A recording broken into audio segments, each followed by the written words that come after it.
Hi everyone, I'm Gary Nawn. I'd like to welcome you to this program. Today we are continuing with our series on conversations with remarkable minds. We are going to talk about a philosophical exploration into food and farming as a condition for living as free human beings. My guest today is Wendell Berry. Now, how often do we hear the expression, a person of letters? That means a person of great intellect, reason, and literacy capable of articulating their thoughts in a wide variety of modalities, such as fiction, essays, poems, history, commentaries.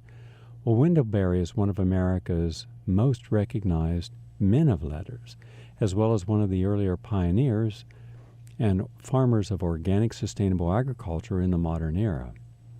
What Wendell has written about for almost 40 years, ignored as a Luddite at the time, is now the norm among the environmental opponents of big agricultural and food industries. He's regarded by many as the grandfather of the slow food movement, and his philosophical thought and inspired stories on land, agriculture, and food have been a major muse for people like Bill McKibben and Michael Pollan and Barbara Kingsover.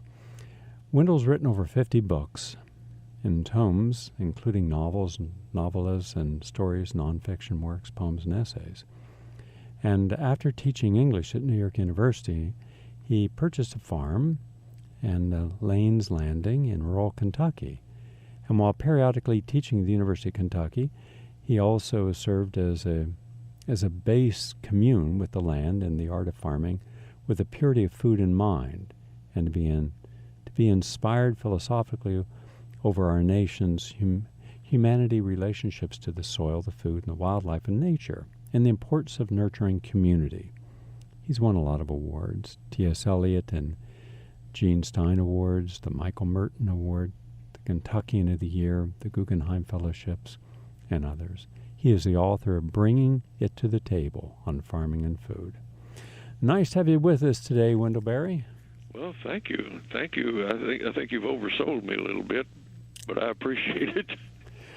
Well, I'd like for us to go through your philosophy of living, and let's begin with just a brief overview. I'll give the overview, then you take your time without any interruptions from me, and put together your insights, your experiences, okay? Well, I'll do my best. All right. I'm of the belief that today we cannot sustain our current lifestyles with over-congestion in major metropolitan areas, especially those at sea level, in New York, Washington, and down the East Coast, and in L.A. and other places on the West Coast, because of rising sea levels over the next, not 100 years, but now we're told over the next 5 to 10 years, getting into the aquifers and getting into the subsections of buildings and tunnels and subways. We also, I believe, have made ourselves over-reliant on genetically modified foods, especially soy, corn, wheat, and others, and at the exclusion of nurturing biodynamic and bioavailable and sustainable organic produce locally. I also believe that we have put an enormous amount of our good quality farmland into biofuels, and that both the economics of scale are wrong to do that. We do not have any economic savings, but it also takes then land out of production for healthy foods. Now, when you have all that on one side, and much of that being led by the major big corporate farm interest, like Cargill and Archer Midland Daniels, and on the other side, you have 40 million Americans as of today, the day we're talking on the air, are now considered so poor that they are also hungry. That means they're not getting enough food each day to supply their body's needs. 12 million of them are children. This is in the United States. That's more than all the people living in the state of California. On top of all that, the fact that we are poorer than we've been since 1936, We have more land being taken out of production of locally grown foods that we could use into biofuels. We now have a perfect storm of the environment where dust storms, the desertification of the West is increasing at a very rapid rate.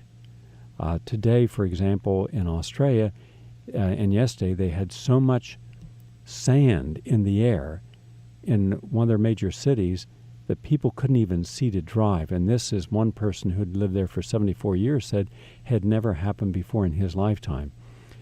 Australia is really hard hit, but also California is hard hit. They're in a permanent drought. Texas has the worst drought in the state's recorded history.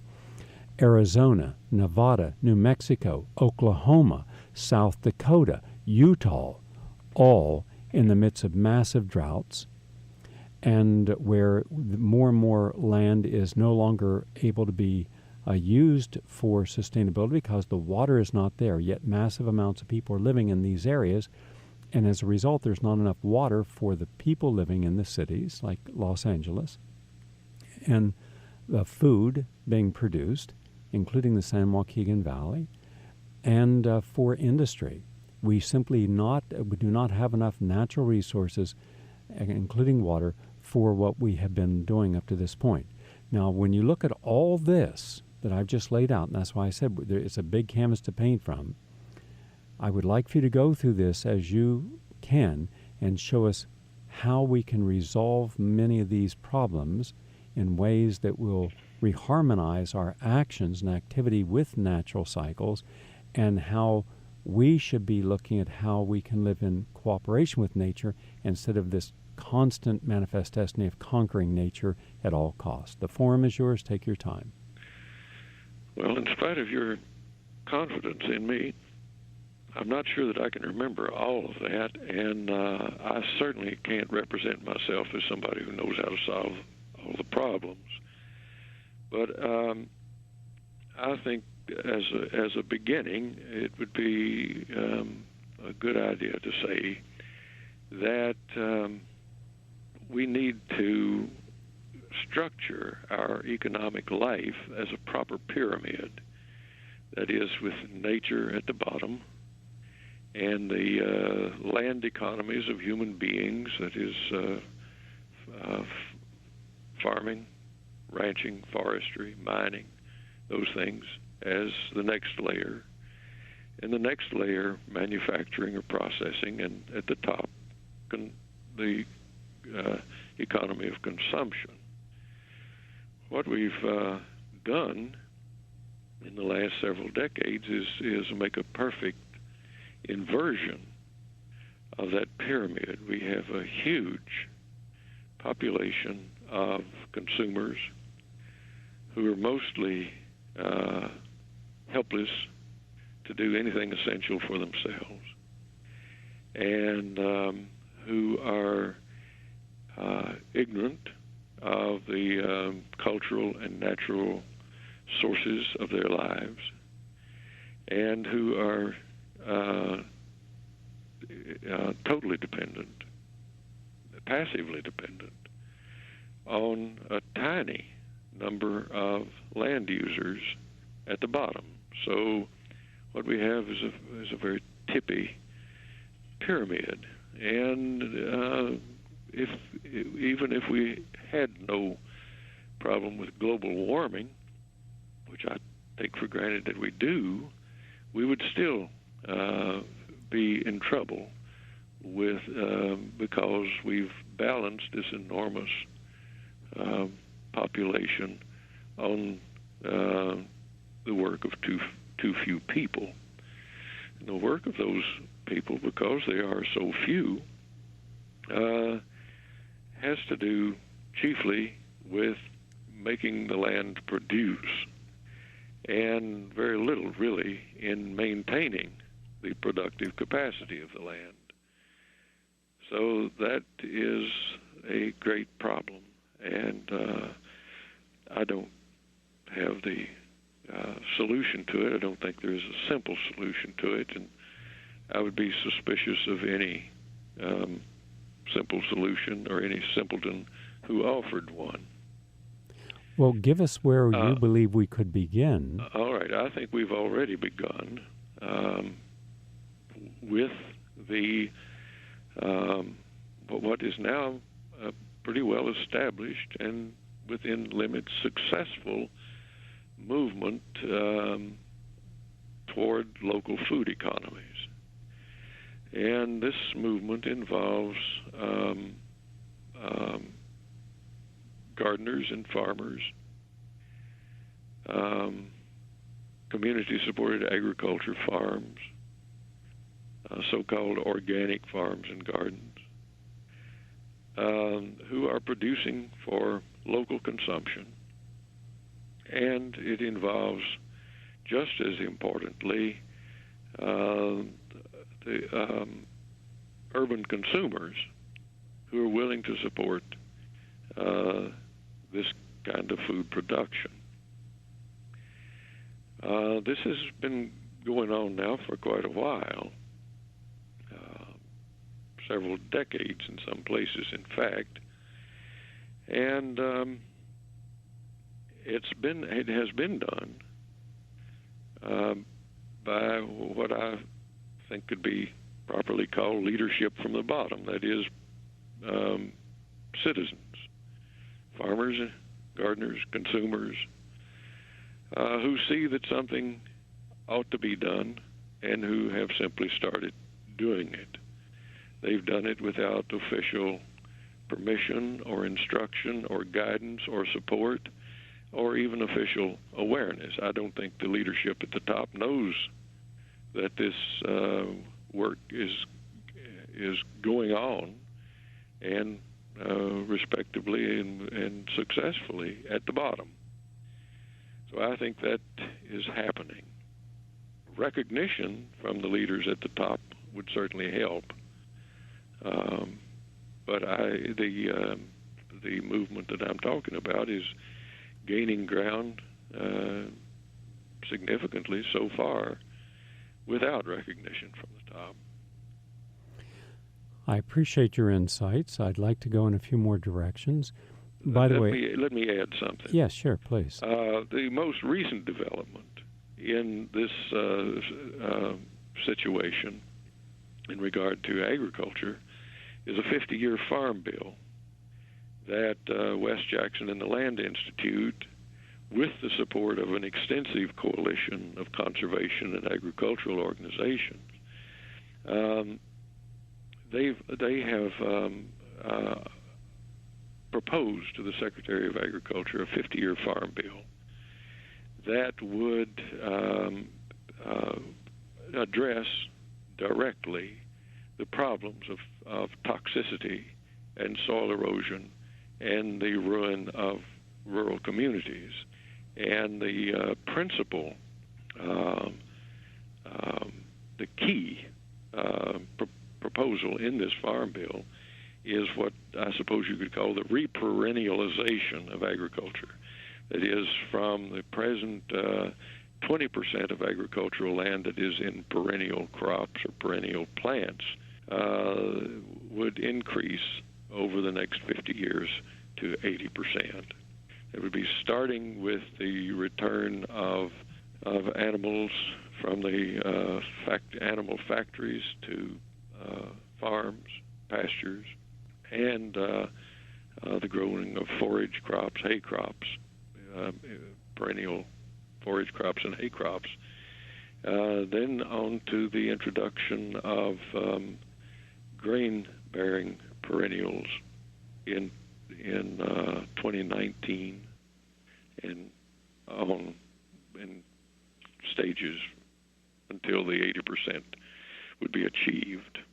That has been is receiving some notice from some people in the government. All right. I'm going to take this in a little different direction, if you don't mind. I'd like to start with what I believe is doable now. I recently, for example, I held a simple little workshop down where my home is in Naples, Florida. I have a certified organic farm there. It's only one of a few in the state because it takes about 3.5 years to get certified. And you have to jump through a lot of hoops to get there. Yes. And I didn't know how many people would come because it wasn't advertised publicly. It was just word of mouth. But a good number of people came. Virtually all of them were young people. Young people meaning in their 20s and 30s. There were no older people at all. And I was wondering, was that because they weren't aware of it, or they simply didn't feel that it was important to them? So there was a natural food restaurant there and a place where you can buy good quality organic produce at a reasonable price. And I would ask the people, the majority of whom eat there are older people. So over a period of a couple of weeks, I would ask people, what is your interest in organic? And they had an interest in organic, but they weren't interested in growing organic. They weren't interested in supporting an organic movement, but they were consumers. And they were into their comfort of lifestyle. You know, I heard this excuse so many times. You know, I put in my time. You know, I've done my work. I'm here because I love the weather, the environment, the culture, the loss of the lack of crime. But you're younger. You go do that. And I was, you know, I'm not there to argue with the people. If that's their position, I have to respect their position on their position, even though I don't believe that that's going to help us. So what I'm seeing, this is my own personal observation, and I do not state that this is any more than that the majority of people that I have met in the back to the earth, back to either individually or collectively, to the collectives or to the co-ops, or some form of what I would call stewardships of the earth in homesteads, are principally younger people, as it was in the 60s and 70s, and that an awful lot of middle Americans are so tied up in their normal lifestyles and their normal responsibilities that this is a second thought. So that brings me to my specific issue. You have stated that eating is an agricultural act. Yeah. You also have stated in your writings about that we should become awake to the food we eat and eating as an act of freedom. There is a relationship there. And I would ask you to add into that mix the idea that we are conscious about wanting to eat, and we're very specific about what we eat. And rarely do people make radical changes in their diet, generally only after emergencies or after they've been told by their doctor, you must get rid of this or you're going to have another heart attack, etc. But rarely do people ask, this pork chop I'm eating, this bacon that I'm eating, this McMuffin I'm eating, where did this come from? How did it go from the beginning to my plate right now? So we seem to have in our society, amongst the majority of Americans, a complete end of thought when it comes to I want the food, I've eaten the food, I like the way it tastes and smells, it's my comfort food, I don't want to know any more about it.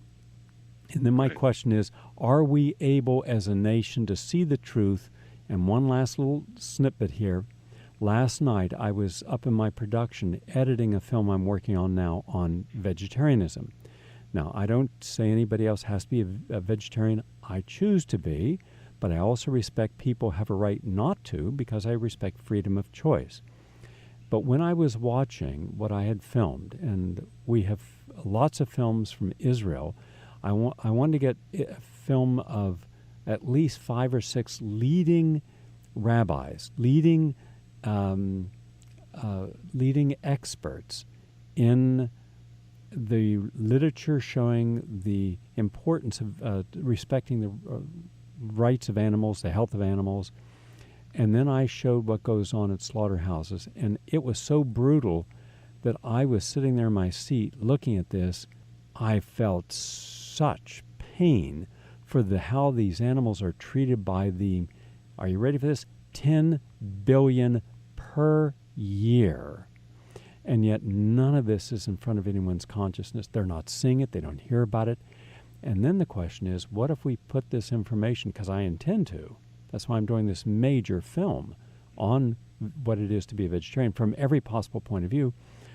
Would Americans just reject if any scenes of the actual treatment of animals, how they're treated before they get to them as a meal, would they reject this? Would they be rageful and angry? Would they be disgusted? Or would they feel some compassion and begin to say, my goodness, I better extend my conscience about the choice I'm making? That's a lot to focus on, but whatever you feel comfortable talking about, would you please? All right, let's put our finger on this vegetarian business. I'd like to get back to that in a minute, but I think your perception is right that this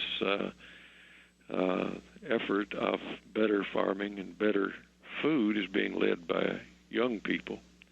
That's not really too surprising. I'm old enough now to understand how important it is to have a routine and not be disturbed from it.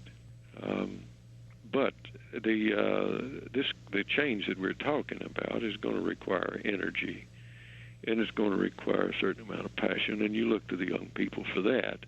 But also the young people are parents.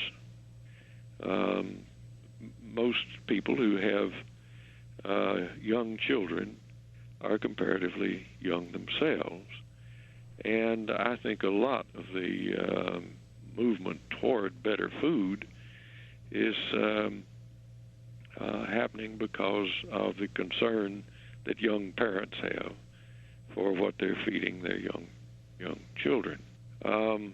The movement toward better food, toward local food, is, as I said before, coming from the bottom up. But we have coming from the top down, if not leadership, at least changing circumstances.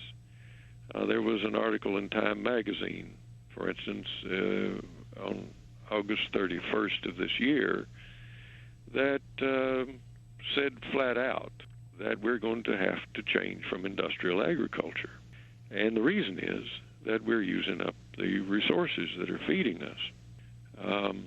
So that's coming down from the top, and I think it will speed change.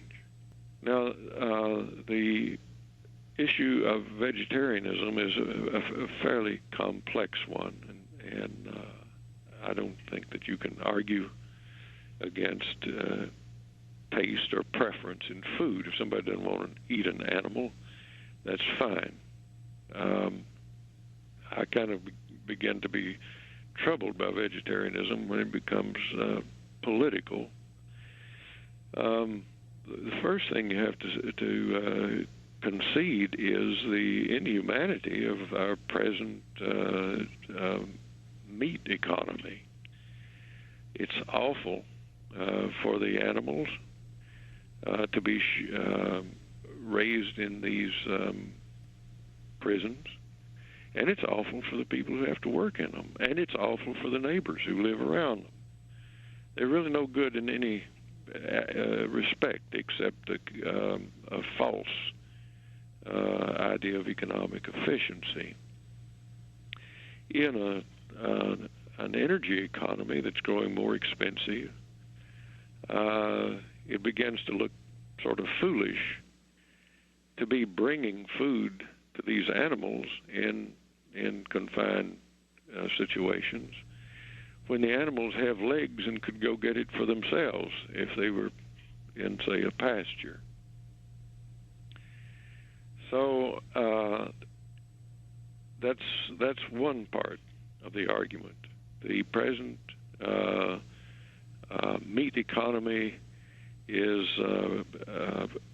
based on an inhumane, energy expensive, unsustainable system. Nobody who cares about animals could be for it. On the other hand, we don't have any examples that I know of a food economy or a way of farming that remains healthy without animals. You've got to have animal manure, and in most places you need to maintain the health of the land. You need a rotation through pasture and or forage crops. In other words, you can't preserve the land while plowing it and spraying it every year. So a country, a region such as the one I live in, which is rolling, highly erodible topography, only probably 5 to 10% of that can be safely plowed each year, and it would have to be carefully done at that. We need grass, which means that we need grazing animals. So to put together the picture of a sustainable agriculture, we've got to arrive at what the English agriculturist Sir Albert Howard would have called a proper balance of plants and animals. I appreciate your insights. They're both sensitive to the issue, and they're certainly expanding in our consciousness. I would add to that what I've just said, that a local food economy reduces the distance that the animals have to be transported for slaughter. And in other words, it reduces the energy budget. See, I think it's very healthy to have some animals on property for grazing. I have some zebu cows. They're tiny little cows. They can walk under your legs, and miniature horses. And they can keep the grass grown down. I've had a 200-acre organic farm and was able to cultivate the soil, cultivate the crops without sprays, without a loss, interplanting, and at least 10 different types of bed planting without ever slaughtering an animal. In fact, I've never had to slaughter an animal. So for those of us who have seen how we can raise crops without sacrificing an animal, I think it's very healthy. In fact, I had chickens, especially in my ranch in Texas, because there are fire ants down there. I don't know if you have fire ants in Kentucky, but No. boy, fire ant, they're nasty little critters, and they're everywhere. And we got chickens because the chickens would eat these fire ants all day long. They would drop their manure in that hot sun, biodegrades down very quickly and nourishes the soil. So you're absolutely correct. The manure from the animal, and them being a natural insect eater, but they didn't eat the vegetables, which was great. So I just let 500 chickens roam, and then they gave off eggs. Now, I don't eat eggs, but I gave the eggs to neighbors, and they had organic fertilized eggs, which they were very appreciative of dozens and dozens every day. So I believe that there is also a balance.